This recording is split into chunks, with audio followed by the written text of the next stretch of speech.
done. They never, as the expression goes.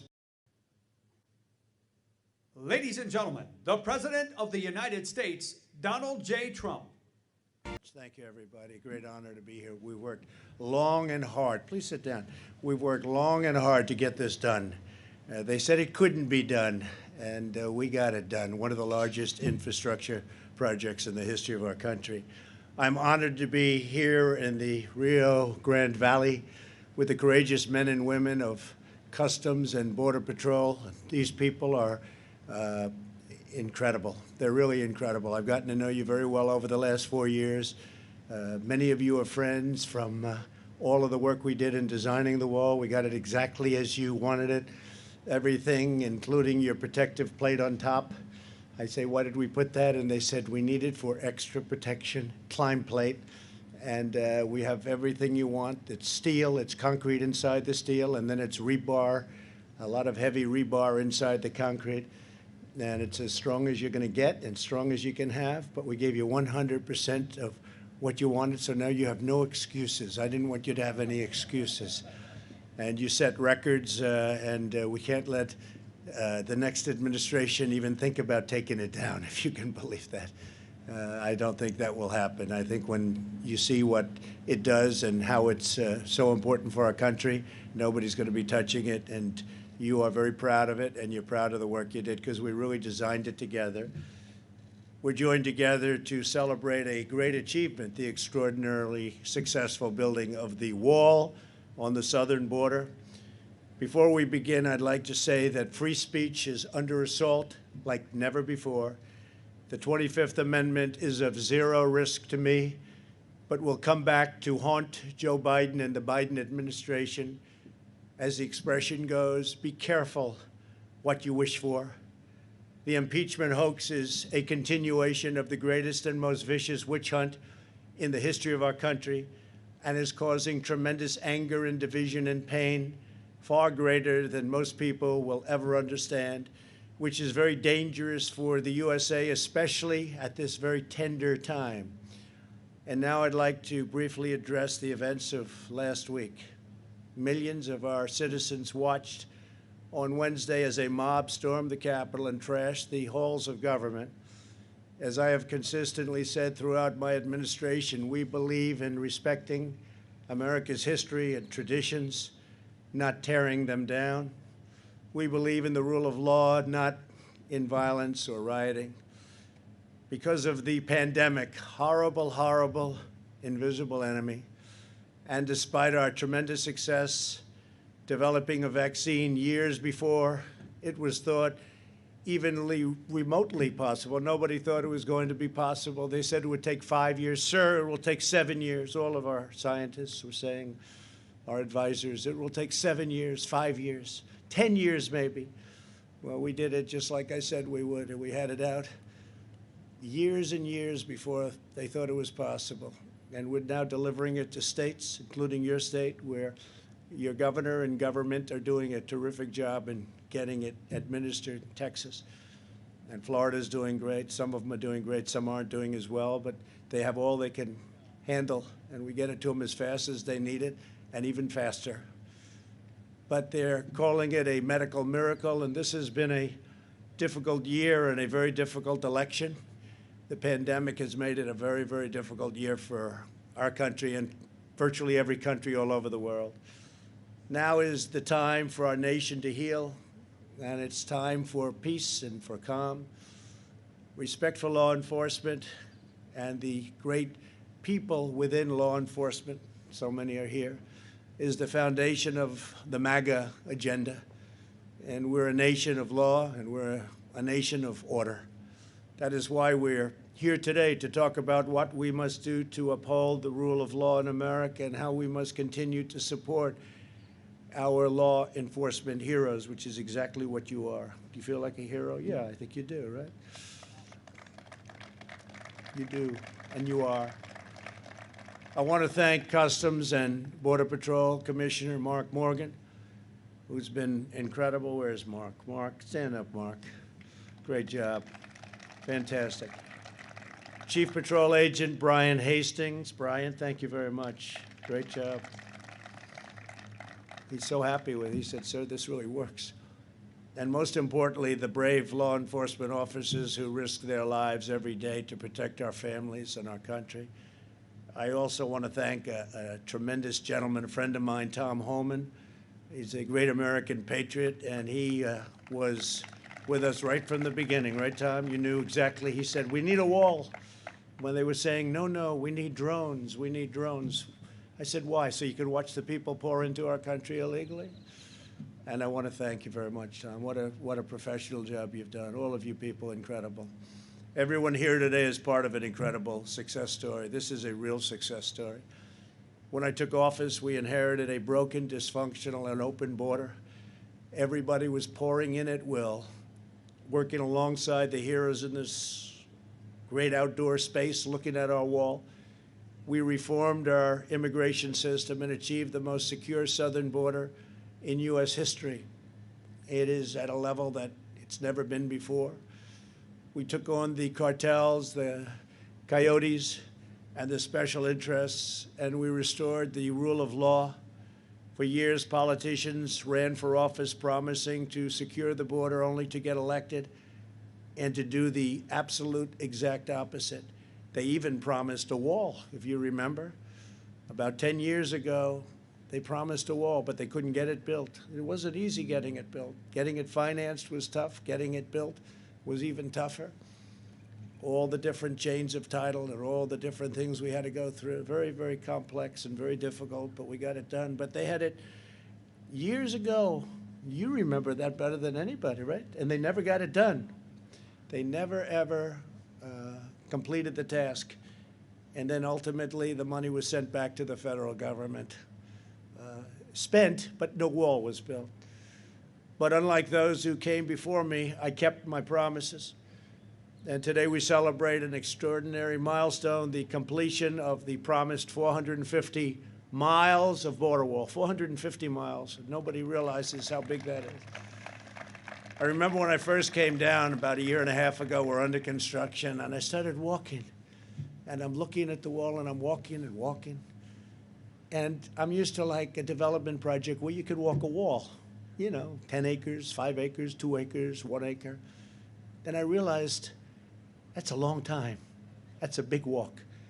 A lot of the wall you have is incredibly natural. You have the mountains, you have the rivers, you have some very powerful water areas, you have some areas that are virtually impossible to get by, so we didn't need walls everywhere, but where we needed them, because it's been so successful that we've added nearly 300 miles, and that's currently under construction. This was our original wish, to get these areas done where there was such trouble. And now we have it. It's either in construction or pre-construction, an additional 300 miles.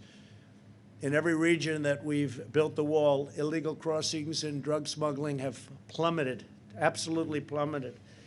In the Rio Grande Valley, crossings have dropped nearly 80%. In Yuma, Arizona, illegal entries have been slashed by 90%. Nationwide, ICE and Border Patrol have seized over 2 million pounds of fentanyl, heroin, meth, and other deadly narcotics, saving thousands and thousands of lives. We've arrested nearly 500,000 illegal aliens with criminal records, some with very serious criminal records of the type you don't want to know about, like murder. We removed nearly 20,000 gang members from the United States, including 4,500 members of MS-13, probably the worst gang of them all. Through the landmark reforms we've put into place, we have ended the immigration chaos and reestablished American sovereignty. Our most important reform was ending catch and release. Not easy to do. You're dealing with Congress, it's very, very difficult, which is the functional equivalent of open borders, but even worse. It's catch and release them. It means release into our country, not into another country. This policy was exploited by vicious criminal organizations who understood the laws better than our people understood them for years, to spread misery and suffering and drugs all across the hemisphere. Now, instead of catch and release, we have detain and remove. It's called detain and remove. Doesn't that sound better? One of the biggest loopholes we closed was asylum fraud. Under the old broken system, if you merely requested asylum, you were released into the country. The most ridiculous thing anyone's ever seen. And we were taking in some people that you didn't want to have in your country. We instituted a series of historic policy changes to shut down asylum fraud, and that's what we did. This includes the groundbreaking agreement with Mexico known as the Migrant Protection Protocols, or MPP. Under this agreement, if an illegal alien requests asylum, they have to wait in Mexico until their case is heard. They used to wait here, and when they were waiting, they would say bye-bye, and they'd disappear somewhere into our country and essentially would never find them again, would never see them again. This one measure alone ended a humanitarian crisis and saved countless lives, and especially, I have to say, lives from crime. I want to thank the great president of Mexico. He is a great gentleman, a friend of mine, and President Obrador. He is a man who really knows what's happening, and he loves his country, and he also loves the United States. But I want to thank for his friendship and his professional working relationship. We actually had 27,000 Mexican soldiers guarding our borders over the last 2 years. Nobody thought that was possible. And they made it very, very difficult, and that's why the numbers were able to plunge even during the construction of the wall. And by the way, one of the big elements of the wall that make it so successful is we can have far fewer people working now. They can be working on other things related to crime and drug prevention and a lot of other elements they're working on, because we save massive numbers of people. And included here, we have the most sophisticated camera systems and most sophisticated electronic systems anywhere in the world. We implemented 3 historic agreements with the Northern Triangle. That's Guatemala, Honduras, and El Salvador. Under these critical asylum cooperation agreements, the burden of illegal immigration is now shared all across the region. Now, when an illegal immigrant is arrested at our border, they can be sent to a neighboring country instead of into a U.S. community. Prior to my getting here, countries wouldn't accept them. They would say, no, no, no. I said, well, you got to take them. First month, I'll never forget. These gentlemen right here came to me. They said they won't take them back. They came. They may be murderers. They may be cartel heads. They may be some really vicious people. The countries didn't want them back. And I stopped all payments to those countries. I stopped everything going to those countries. And after it was stopped for about a month, you remember? After it was stopped for about a month, they called. They said, we'd love to have them back. And I never gave them as much money as they were getting, by the way, but they got some here. And they'd say, don't ever even think about landing that plane. And they'd take them by boat, and they'd take them by bus, and they wouldn't let them into their countries. And all of a sudden, they say, welcome back. We love having you. So it was a great thing, and now they do take them back. And the relationship with those countries, the Triangle, the relationship is a much better one than it was before. In addition to our agreements with Mexico, Guatemala, Honduras, and El Salvador, we have systematically reformed the regulatory code to return asylum to its original legal meaning and purpose, not a free ticket for entry. A recent comprehensive report by the Department of Homeland Security and Justice show how effective our reforms have been and how disastrous their removal would be. It would be a disaster for our country. I know they're thinking about removing them. I hope they don't do that. I hope they don't do that. It'll be an absolute travesty for our country. The report conclusively proves once and for all that aliens released at the border remain at large in the country and do not return home. They won't go home. And you rarely find them. It's very tough to find them. So we have aliens released in our country, many of whom are serious criminals. And we've stopped that. Don't ever start that process again. By contrast, under our policies, 98% of aliens that remain in DHS custody are removed. Simply put, if you enter the United States illegally, you are apprehended and immediately, safely removed from our country. Without this core principle, there is no border, There is no law. There is no order. My administration also instituted vital public health measures on the border in response to the China virus. Under Title 42 of the U.S. Code, illegal immigrants are being promptly removed to protect the health of border agents, other migrants and local communities, and the public at large.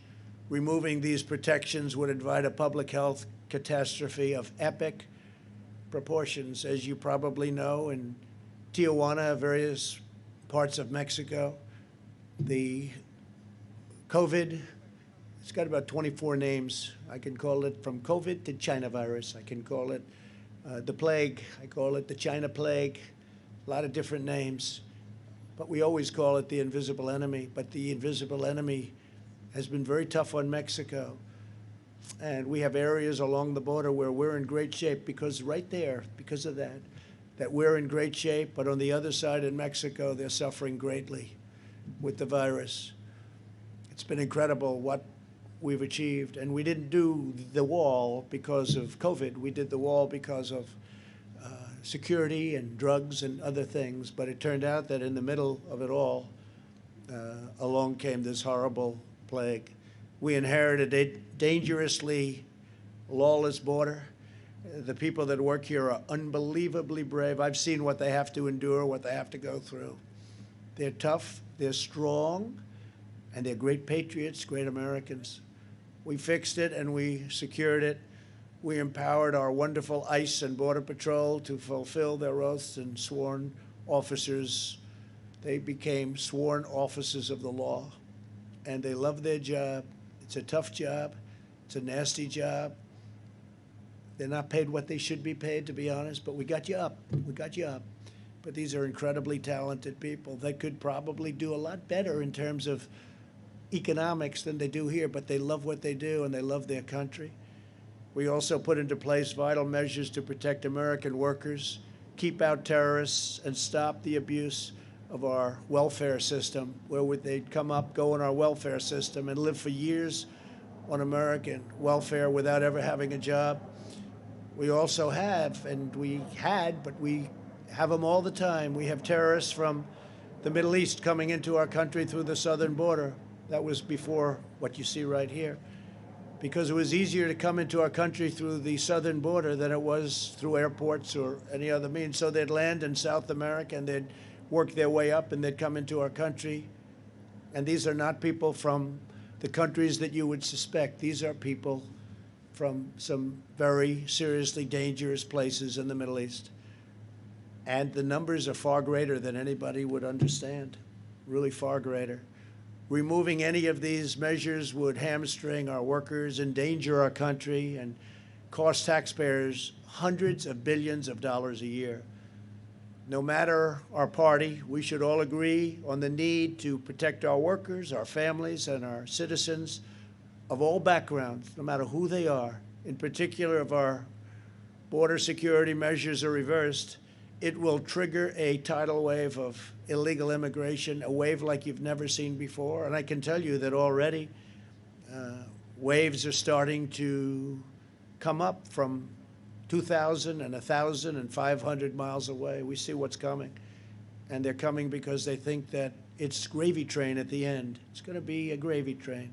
Change the name from the caravans, which I think we came up with, to the gravy train, because that's what they're looking for the gravy. This will be an unmitigated calamity for national security, public safety, and public health. It would destroy millions and millions of jobs and claim thousands of innocent lives.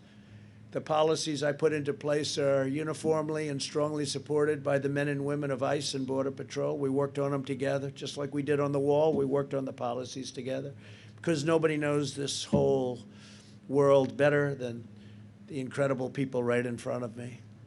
To terminate those policies is knowingly to put America in really serious danger and to override the great career experts that have worked so hard, those from DHS. At this very moment, smugglers and coyotes are preparing to surge the border if our policies are loosened or removed. I mean, they're literally waiting, big groups of people some of them very unsavory, I might add. This is an entirely preventable tragedy. It's waiting to happen. The safety of our nation must come before politics. We have many disagreements in the country, but we should all agree the urgent need to secure our borders, protect our homeland, and allow law enforcement to fulfill its mission without political interference. ICE and Border Patrol agents swore a sacred oath to uphold the law, and no political appointee should ever order them to violate that oath. These are real experts. They really get it. And I'll tell you who else gets it. The Hispanic population of our country gets it. Because not only did I win Texas in historic numbers, but I won border towns, which are largely Hispanic. And people were amazed to see that. And the numbers, they say, were Governor of Texas called. Greg, great guy, great governor, called. He said, you had numbers that nobody's had since Reconstruction. Reconstruction means Civil War, and largely Hispanic. They understand it better than anybody, and they want law enforcement to help them live safe lives. The laws that Congress passed must be upheld. To the men and women of ICE, Customs, and Border Protection, and all across DHS, law enforcement in general, you have earned the everlasting gratitude of our nation. You have no idea how much our nation loves you and respects you. I don't think you do have an idea, but it's true. I only hope and pray that your voice will be heard, honored, heeded, and respected long into the future. God bless you, God bless law enforcement, and God bless America. Thank you very much. Thank you.